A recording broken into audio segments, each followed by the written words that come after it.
The Philadelphia Eagles marched up I-95 in New Jersey Thursday night to effectively end the New York Giants' 2018 season. The defending Super Bowl champions defeated the Giants 34-13 to drop Big Blue to 1-5. The Giants are now 4-19 since the 2016 playoffs. And outside of an electric performance from star running back Saquon Barkley, the rest of the team looked completely lost. Well, Bill Reiter is host of Reiter's Block on CBS Sports HQ. He joins us now. Okay, Bill, we're going to get to the champions in a moment, but I want to talk Giants. Clearly, this season is sort of shot for them. Is it time for the Giants to move on from Eli Manning?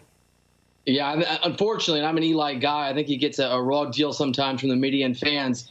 But they've been so bad, Big Blue should be renamed Little Blue this year. And I think Eli is a big part of the reason. His arm strength has deteriorated. To point it out, Odell Beckham Jr., the wide receiver, has thrown a longer touchdown pass than Eli has in a year. Manning, the second Manning brother, is a Hall of Famer. He's a two-time Super Bowl champion. But unfortunately, it looks like age and time has caught up to him. So, Bill, given how this season has turned out, should the Giants be regretting their pick of Saquon Barkley as number 2 overall? I actually don't think so. And we saw last night, I think, why that was true is already true. They don't have the quarterback they need, the Giants, but they've got 2 of the most dynamic offensive players in the game. They have the second best running back in Barkley, and he'll probably be the best in the next year or two, at some point passing Todd Gurley. They have the best wide receiver or the second best wide receiver in the game in Odell Beckham Jr. I love how they're built for the future. They just have to get the right quarterback. Okay, so at this point, what can the Giants do this season to position themselves for a brighter future? So Giants fans aren't going to want to hear this, but what you do is keep on doing what you've been doing, and that's unfortunately lose football games. If you can be bad enough to go 1-15, you're probably going to have your choice of quarterbacks in the next draft, and all the complaints and worries that you made a mistake this past draft, passing up on the Sam Darnolds and the Josh Rosens of the world, can be replaced by taking the number 1 overall pick with a quarterback in the next draft. So Giants fans, the answer is stick with Eli, keep losing football games, and understand that once you get the right young quarterback paired with Saquon Barkley and Odell Beckham Jr., the future could be pretty bright. Interesting to hear you say that. I want to turn now to the Eagles. They've now moved back to 3-3 in the weak NFC East. So how should they be feeling at this point?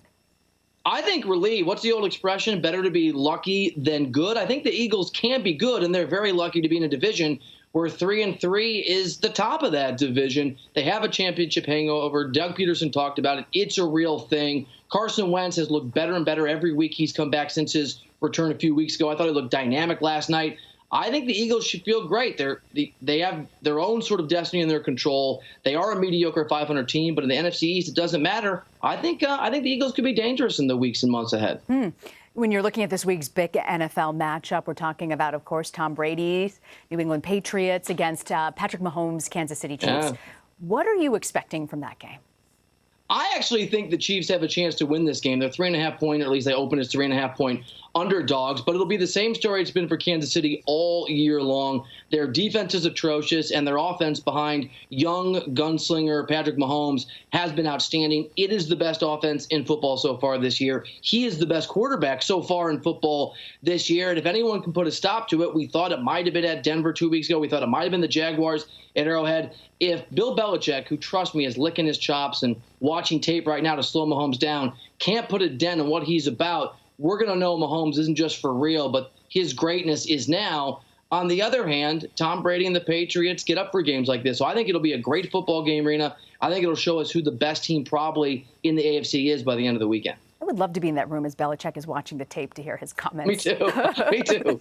So, can you believe this? I was looking at the calendar. We're actually halfway through the college football season. Is that crazy or what? It is bonkers. It is. So we've seen a lot of strong performances when you're talking about Georgia, Ohio State, Notre Dame, Clemson. But no one, honestly, no one has been better than Alabama at this point. But can anyone slow down the Crimson Tide?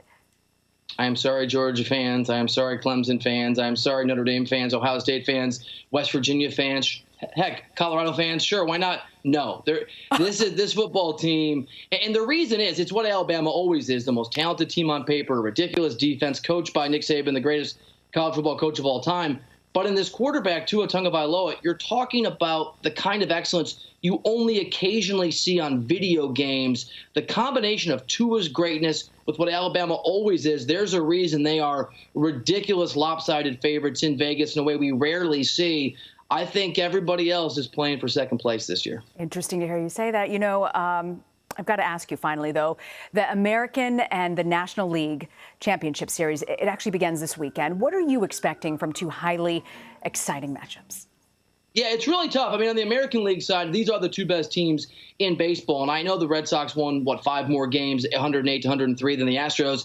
I think it'll come down to a pitching duel. Does Chris Sale have the stuff he had most of the year? I like Houston in this series because of that starting rotation, but nothing would surprise me. These are the two best teams in baseball. And I think, Rena, probably the winner of that series wins the World Series. On the other side of the equation, the Dodgers were my preseason pick to win the whole thing. They are loaded on paper. They went out and they got a lot of help at the deadline, including Manny Machado. He's been awesome, especially of late. Clayton Kershaw is Clayton Kershaw, but they're playing a team in the Brewers that are the hottest team in baseball, won 11 in a row going back to the regular season. So it's going to be on the National League side, the momentum of the Brewers, a very good baseball team, against the better, at least, team on paper in the Dodgers.